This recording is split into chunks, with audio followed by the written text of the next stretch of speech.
I'm flattened and thrashing on the sun-warmed track next to the football field, lying on what looks like asphalt, but what I realize now that I'm down here is actually that fake spongy stuff. It reeks like it was just installed. There's a woman kneeling beside my right shoulder, shouting into a cell phone. "Her name is Daisy, Sharply, she sucks in her breath. "I don't know her last name," she cries. For a split second, I don't know either. "Appleby!" another teacher shouts. "Appleby!" the first repeats to the 911 dispatcher. "It looks like she's having an allergic reaction to something." "B," I try to say, but there's no air, no word. My jerking limbs are like venomous snakes to the students forming a circle around me. The kids jump back in fear. I gasp with my entire body, but only one rationed breath comes through. I know it's one of my last. When my PE teacher told us to jog the outdoor track to warm up for volleyball, I was excited about the fresh air. Maybe I'd get a little color on my cheeks. But then a fuzzy yellow and black menace wanted to join me and decided that maybe he'd invite a few friends, too.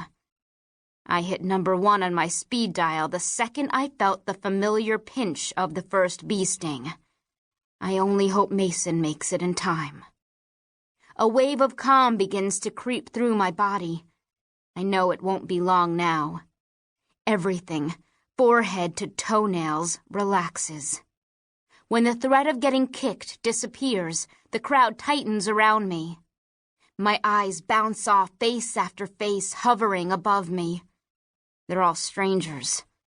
High school just started yesterday, and no one I know from junior high is in my PE class. Most of them look terrified. A few girls are crying. The principal shows up and tries to contain the crowd, but they're like magnets, drawn in by the thrill of someone else's misfortune. "Move back!" he shouts. "Move back so the paramedics will be able to get through." But no one listens. No one moves back. Instead, without knowing it, they form a blockade between me and help. I lock eyes with a pretty, dark-skinned girl whose locker is near mine. She seems friendly enough to be the last person I see. She's not crying, but the look on her face is pure distress. Maybe we would have been friends. I stare at the girl, and she stares at me until my eyelids fall. The crowd gasps. "Oh my God! Do something!